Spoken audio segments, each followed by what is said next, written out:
Hi there, I'm Ali Kazam. Welcome to Space Patrol 2100. This is a reanimation of 1960s Saturday morning children's show produced in Great Britain by Roberta Leigh. 39 episodes were made, and the show ran for 6 years. It featured marionettes and was known in the United States as Planet Patrol. Today, I bring you part 1 of an episode renamed Lost in Space Again. The original title was Message from a Star. On Earth, during a test of a new deep space rocket by the United Galactic Army, an alien named Area mysteriously appears. He's a Deltonian from the planet Delta, found in the Alpha Centauri galaxy 25 trillion miles away. Area claims he has the knowledge to help increase the speed of Earth's spaceships to faster than light.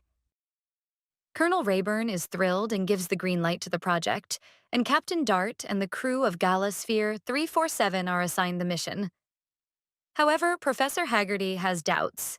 He insists the Galasphere will suffer metal fatigue and never survive the strain of warp speed. Raeburn disagrees and orders the go-ahead. So now, part 1 of Lost in Space, again.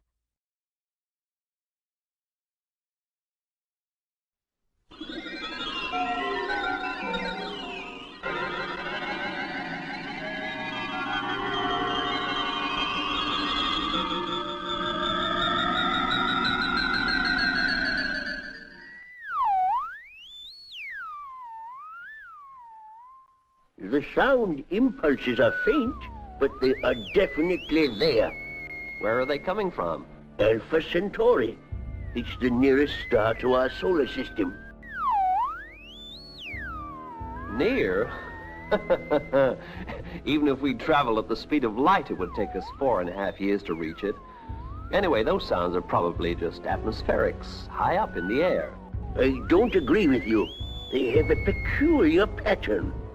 Get Colonel Raeburn on the sonar beam. I want to report these signals.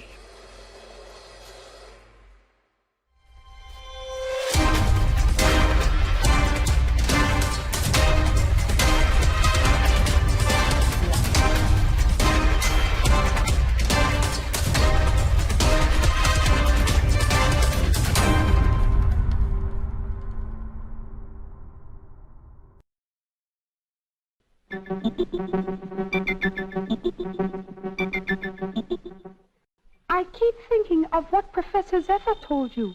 It would be wonderful if we could visit another galaxy. At the present speed our galaspheres can do, it would take about 3,000 years to reach Alpha Centauri, and that's the nearest star.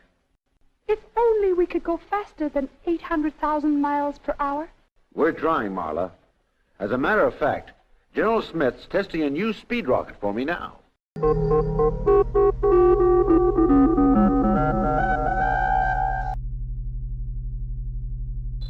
2 minutes to go, and then we'll know whether man can travel at 2 million miles an hour. General Smith, an unauthorized person is standing on the rocket base. How could anyone get past the guards? Someone will be court-martialed for this. General Smith is on the video screen, Colonel Raeburn.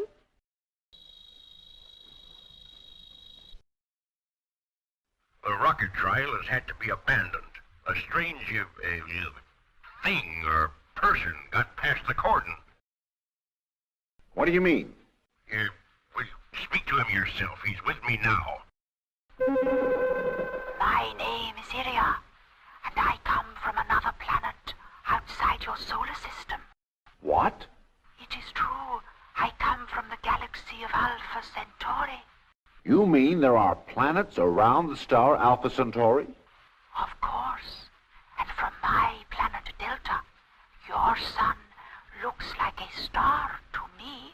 If you come from, Delta, where's your spaceship? I don't have one. I came by teleportation. Teleport what? When we meet, I will explain. Ask General Smith to bring you here. If you tell me where you are, I will be with you instantly.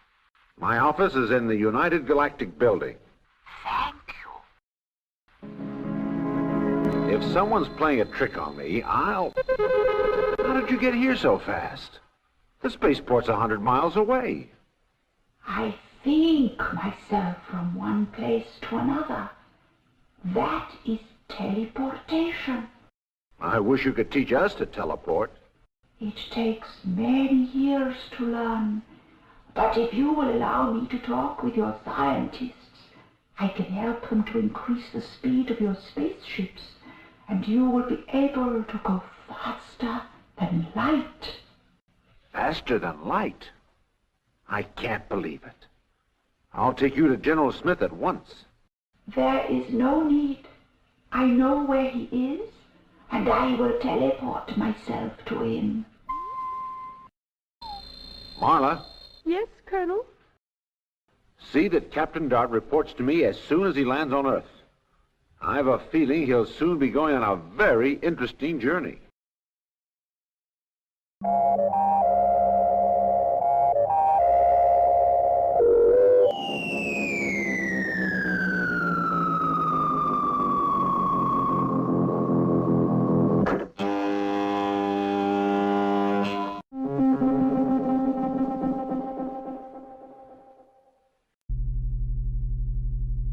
Well, Area, we're now ready to test the rocket you helped us to make. I know it will work, General. Stand by for rocket takeoff. Well, it's lifting. Keep track of it on the video screen.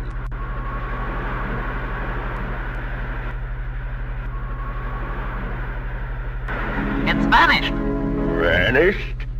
Don't worry, General. It means the rocket is traveling faster than light. That is why we cannot see it. I am staggered, sir. This is the biggest breakthrough we've had in 100 years.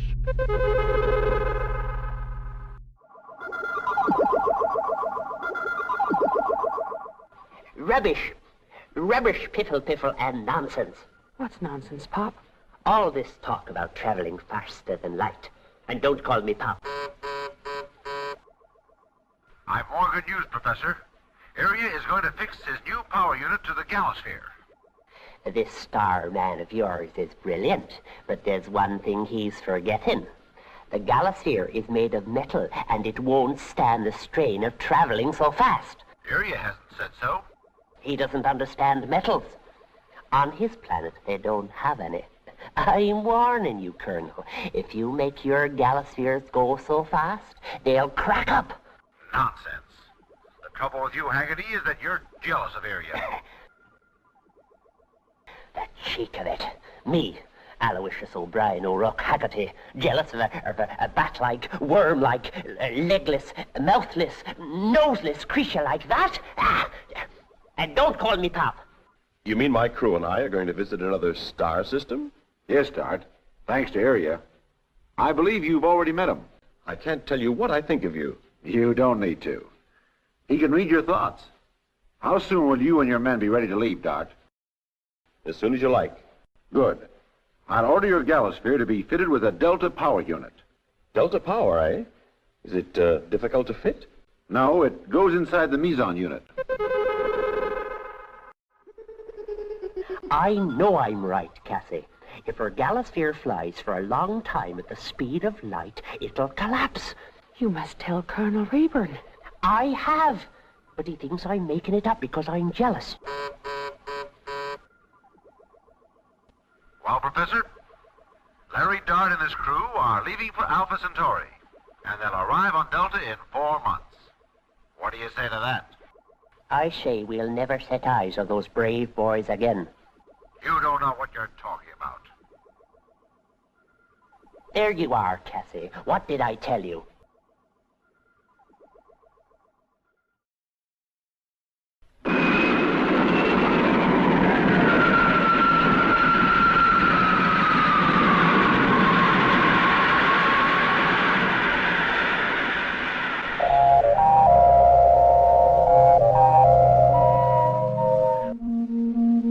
Speed 50,000 miles an hour rising. I've never traveled so slowly before. I think it should now be safe to switch on the Delta power. Go ahead, Slim. Delta power on.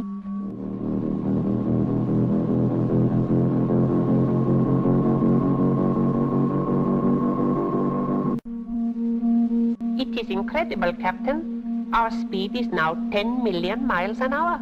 I don't believe it. 20 million miles. Rising. We'll soon be as fast as light. Boost the delta power. Boost it. Boost on.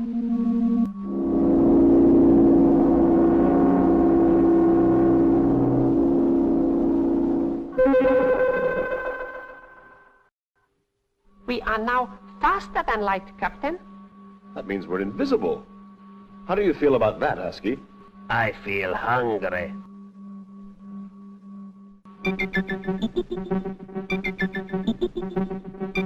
We have not received any communication from Captain Dart. They're going too fast to send messages on the sonar beam.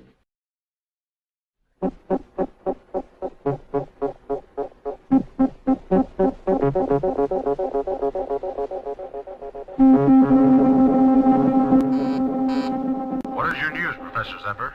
I have received a radio pulse message from the planet Delta. Galasphere 347 is due there shortly. And Professor Haggarty said that Galasphere would never stand up to the speed. That just shows how wrong he was.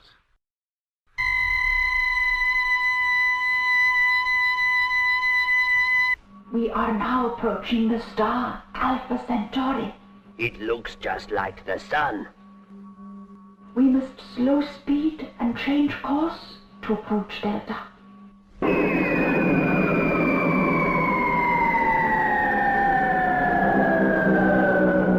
Course set for Delta. You may switch back to the meson power now. Meson power on now.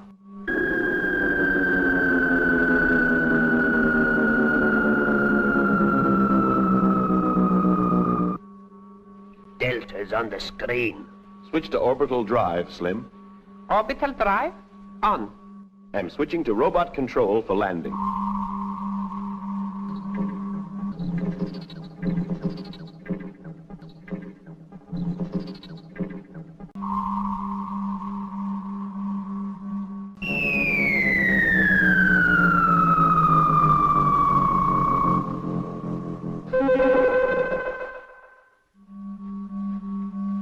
Do we need to wear space helmets, Iria? No, the air on Delta is like Earth's. I hope the food is good. There is no meat, but a great choice of fruit. How do you eat without any mouths? Husky. Don't be angry with him. We absorb food from the earth, like plants. Come, my people are waiting to greet you.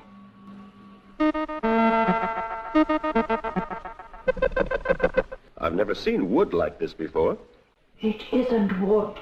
It's a type of fruit. On Delta, we have no wood and no metal. You wouldn't be able to make galaspheres. Luckily, we don't need them.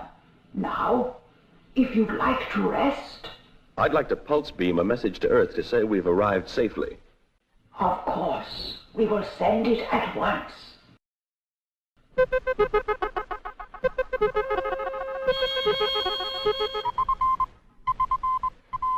The radio telescope is picking up signals from Alpha Centauri, and it's in the Morse code. It must be a message from Larry Dart. Quick, quick, quick, record it.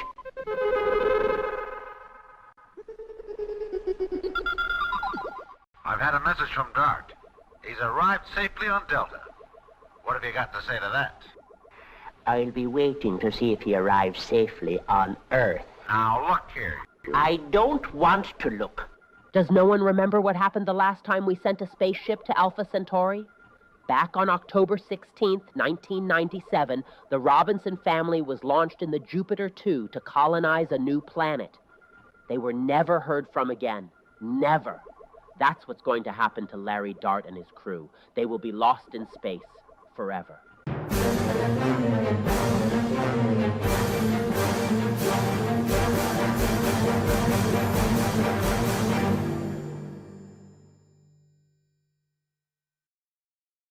If you hadn't noticed, the character of Aria is based on the Saticons from the original Lost in Space television show from the 1960s.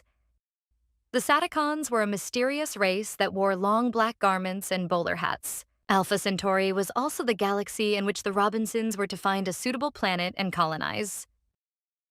Thank you again for watching. Please like, subscribe, and share the video. See you next week with part 2 of Lost in Space again. Until then, this is Alakazam.